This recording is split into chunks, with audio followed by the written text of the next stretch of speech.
नमस्कार दोस्तों, स्वागत है आपका यूट्यूब चैनल अप्रेंटिसशिप इंडिया अड्डा में। दोस्तों, साउदर्न रेलवे की तरफ से नई अप्रेंटिसशिप का नोटिफिकेशन रिलीज कर दिया गया दोस्तों, जिसका फॉर्म अभी तक फिलअप किया जा रहा है। दोस्तों, इसी के बारे में पूरा डिटेल वाइज डिस्कस करने वाले हैं। दोस्तों, eligibility condition, application process, selection process क्या क्या रखा गया गाइज। इससे पहले अगर आप अभी तक यूट्यूब चैनल को सब्सक्राइब नहीं किए तो सब्सक्राइब कर लीजिएगा। वीडियो देख रहे हो तो वीडियो को लाइक और शेयर कीजिएगा। दोस्तों फाइनली हम साउदर्न रेलवे की ऑफिशियल वेबसाइट पे आ चुके हैं। जैसे कि आप लोग यहाँ पर देख रहे होंगे, ये स्क्रीन पर एक पॉपअप यहाँ पर स्क्रीन पर आपको नोटिफिकेशन शो कर दिया है, जहाँ पर ये देख सकते हैं एक्ट अप्रेंटिस 2024-25। जैसे आप इस पर क्लिक करेंगे नोटिफिकेशन डाउनलोड हो जाएगा, आपको एक दूसरे पेज पर लेके जाएगा। तो मैंने यहाँ से क्लिक करके नोटिफिकेशन डाउनलोड कर लिया है। ये वाले पे क्लिक किया, ये देखिए ये दूसरा पेज ओपन हो गया। आप यहाँ पर आएंगे तो आपको यहाँ पर भी combinated notification for the engagement apprentice under act 1961 over Southern Railway for year 2024-25 करके यहाँ पर दिया गया है।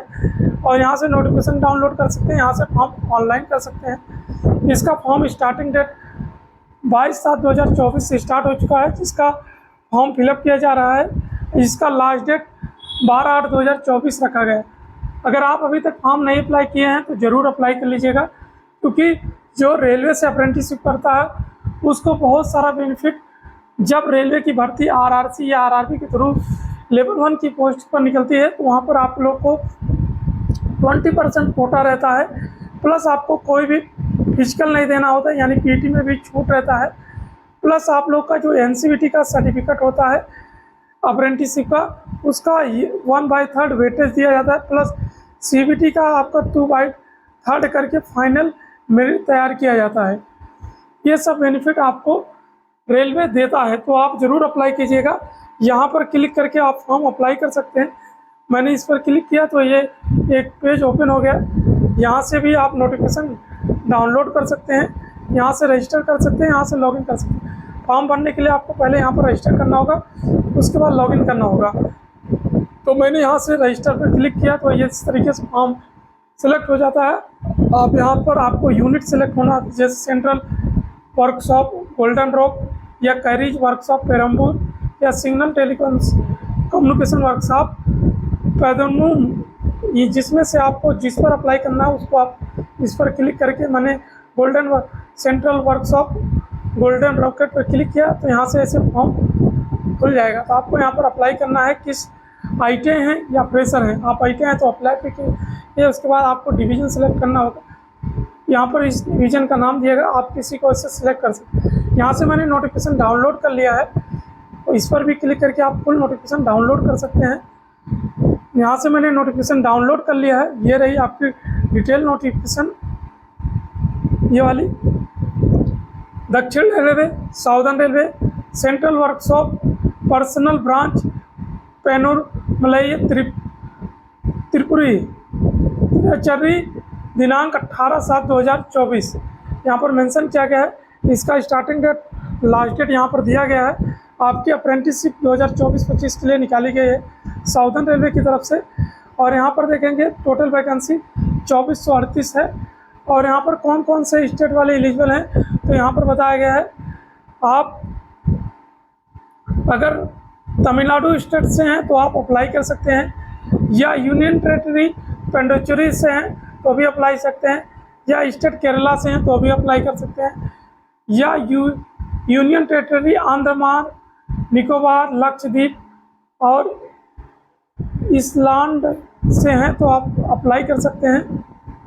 इसके बाद आप यहाँ पर देख सकते हैं, बोला है 5वें नंबर पर देखेंगे तो यहाँ पर मेंशन किया गया है कि अगर आप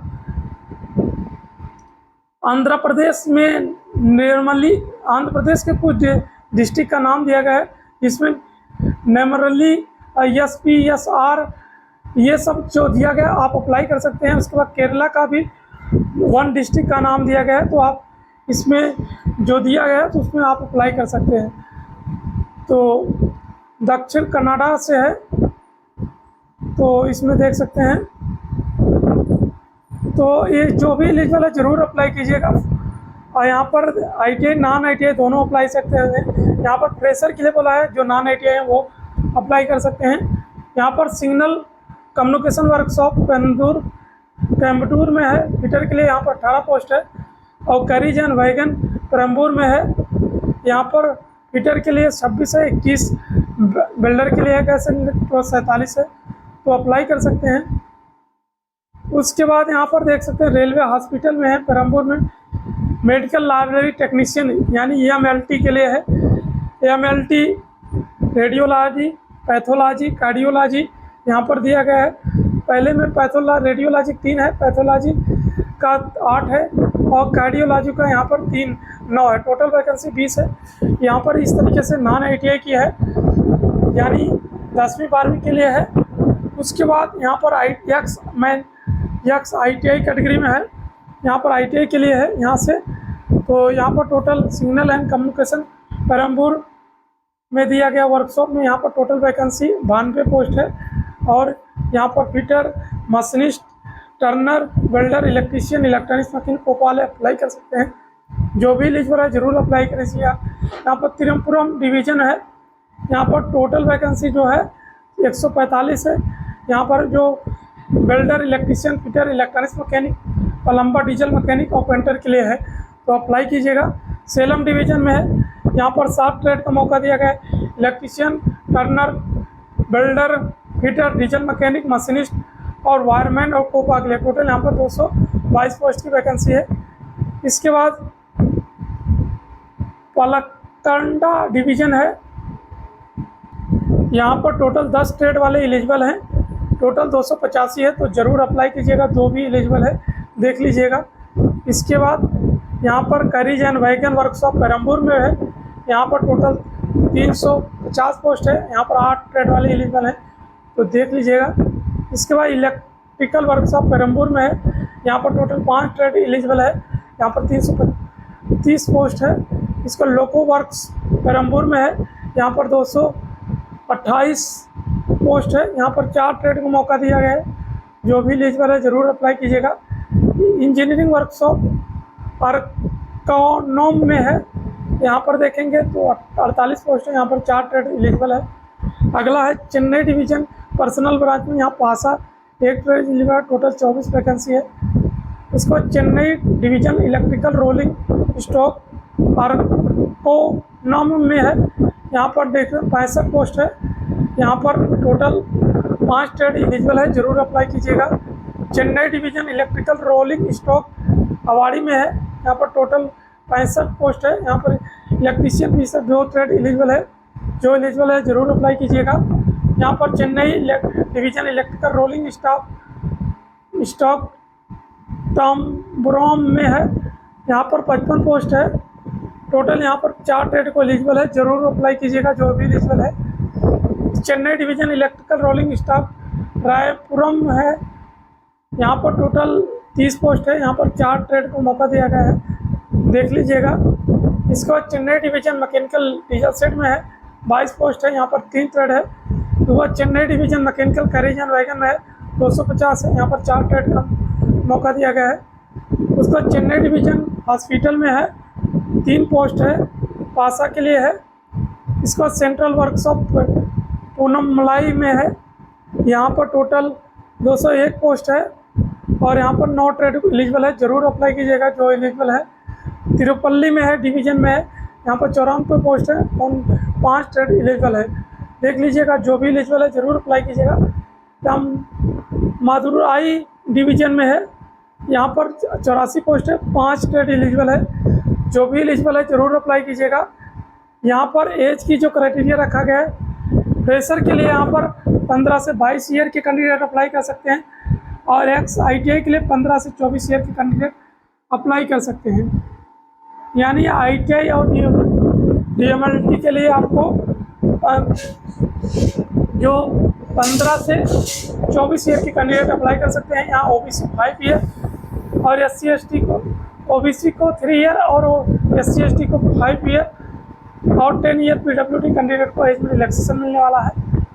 और यहाँ पर एलिजिबिलिटी कंडीशन बताया गया है कि अगर आप फिटर के लिए अप्लाई कर रहे हैं, नॉन ITI में हैं, तो आपको यहाँ पर 10वीं पास होना है, 10+2 सिस्टम के रिगार्डिंग, और 50% होना चाहिए आपकी 10वीं में। 2 ईयर की आपकी अप्रेंटिसशिप होगी। और गैस एंड इलेक्ट्रिक वेल्डर के लिए अप्लाई कर रहे हैं ना फ्रेशर के लिए, तो यहाँ पर आपके पास 10th पास हो, मिनिमम 50% के साथ 10+2 सिस्टम की रिगार्डिंग। और इसमें आपकी 1 ईयर 3 मंथ की आपकी अप्रेंटिसशिप होने वाले हैं। और मेडिकल लाइब्रेरी टेक्नीशियन के लिए यहाँ पर 12वीं पास हो, 10+2 सिस्टम के रिगार्डिंग, और सब्जेक्ट आपके फिजिक्स, केमिस्ट्री, बायो होना चाहिए। इसमें आपका 50% होना चाहिए 12वीं में। आपकी अप्रेंटिस 1 ईयर 3 मंथ के लिए होगी। और यहाँ पर देख लीजिए कि इस तरीके से आप लोग का यहाँ पर होने वाला है। आपका मिनिमम 50% होना चाहिए जो यहाँ पर बोला गया है, तो इसको देख लीजिएगा। आपकी examination result, qualify examination, awaited not eligible, यानी आप लोग की जो भी सिलेक्शन होगा वो आगे मेरिट बेस पर यहाँ पर डिस्कस किया गया है। इसके बाद यहाँ पर देख सकते हैं ITI के लिए बोला गया है। यहाँ पर ITI आपके पास होनी चाहिए, एक्स कैटेगरी ITI में, यहाँ पर स्टेट में आपकी ITI होनी चाहिए। यहाँ पर आपके अगर आप fitter, Turner, machinist, electrician, motor mechanic से अप्लाई कर रहे हैं तो आपके लिए आपकी यहाँ पर क्वालिफिकेशन जो बोला गया है ITI के लिए, यहाँ पर 10वीं पास हो, 50% मार्क्स के साथ 10+2 सिस्टम की रिगार्डिंग, और 10वीं में आपकी साइंस एंड मैथ होना चाहिए। और यहाँ पर बोला है कि आप ITI होना चाहिए, आपके पास नेशनल ट्रेड सर्टिफिकेट या स्टेट सर्टिफिकेट है तो भी अप्लाई कर सकते हैं रिलेटेड ट्रेड में। 1 ईयर की आपकी अप्रेंटिसशिप होने वाली है। इसके बाद आपका यहाँ पर बोला गया है गैस एंड इलेक्ट्रिक बिल्डर के लिए, और carpenter, plumber, mechanic, machine tool maintenance, या mechanic refrigerator and air condition, या मैकेनिक डीजल या इलेक्ट्रॉनिक्स मैकेनिक, या पेंटर जनरल के हैं तो आपको 10+2 10वीं पास हो, 10+2 सिस्टम की रिगार्डिंग, प्लस आपके पास ITI, NCVT अथवा SCVT से तो आप अप्लाई कर सकते हैं, कोई दिक्कत नहीं होने वाली है। आपकी 1 ईयर की अप्रेंटिसशिप होगी। उसके बाद यहाँ पर बोला कि वायरमैन के लिए अगर आप अप्लाई कर रहे हैं तो आपके पास 10th पास होना चाहिए 50% के मार्क्स के साथ, और वो भी 10+2 सिस्टम की रिगार्डिंग होना चाहिए। और इसमें भी आपके पास ITI, SCVT, NCVT wireman trade में है तो आप अप्लाई कर सकते हैं। 1 ईयर की आपकी अप्रेंटिसशिप होने वाली है, आप इस तरीके से देख सकते हैं। इसके बाद अगला जो है यहाँ पर बोला गया है, अगर आप पासा के लिए अप्लाई कर रहे हैं, यानी programming and system administrative assistant के लिए आप अप्लाई कर रहे हैं, तो आपके पास 10वीं पास हो, 50% मार्क्स के साथ, और 10+2 सिस्टम की रिगार्डिंग होना चाहिए। और आपके पास SCVT या NCVT में या कोपा ट्रेड में आपके पास है ITI तो आप अप्लाई कर सकते हैं। आपकी 1 ईयर की अप्रेंटिसशिप होने वाली है। इसके बाद आप कोपा के लिए अप्लाई कर रहे हैं तो आपको यहाँ पर बोला गया है आपके पास 10वीं पास हो, 50% मार्क्स के साथ, प्लस आपके पास ITI होना चाहिए SCVT NCVT से तो आप अप्लाई कर सकते हैं। लेकिन 10वीं में आपके पास 50% मार्क्स होने चाहिए, आपकी 1 ईयर की अप्रेंटिसशिप होगी। उसके बाद यहाँ पर अगला जो है information and communication technology and system maintenance, यानी ICTSM के लिए आप अप्लाई कर रहे हैं तो आपके पास यहाँ पर बोला गया 10वीं पास हो, 10+2 सिस्टम की रिगार्डिंग, और 10वीं में आपके पास 50% होना चाहिए, प्लस आपके पास ITI होनी चाहिए NCVT अथवा SCVT ट्रेड में तो अप्लाई कर सकते हैं। रिलेटेड ट्रेड में होना चाहिए जो आपके पास यहाँ पर बोला गया information communication technology and system maintenance में, या तो आपके पास इंफॉर्मेशन टेक्नोलॉजी में इलेक्ट्रॉनिक्स सिस्टम मेंटेनेंस में है तो भी अप्लाई कर सकते हैं, या तो आपके पास ITI COE में है तो भी आप अप्लाई कर सकते हैं, जिसमें आपकी brand based basic training information technology sector के अंतर्गत होनी चाहिए, under centre of excellent scheme के अंतर्गत, यानी COE। और आपकी एडवांस मॉड्यूल आपकी जो होनी चाहिए वो सेंटर ऑफ एक्सीलेंट की स्कीम के तहत repair and maintenance, hardware and computer and peripherals में होना चाहिए तो आप अप्लाई कर सकते हैं। आपकी 1 ईयर की अप्रेंटिसशिप होगी तो इसको भी आप लोग देख लीजिएगा। उसके बाद अगला है ड्राफ्टमैन सिविल के लिए, यहाँ पर भी बोला गया 10वीं 50% के साथ पास हो 10+2 सिस्टम की रिगार्डिंग। और उसके बाद आपकी ITI होनी चाहिए NCVT अथवा SCVT रिलेटेड ट्रेड में, तो आप अप्लाई कर सकते हैं, कोई दिक्कत नहीं होने वाला है। 1 ईयर की आपके अप्रेंटिसशिप होने वाली है।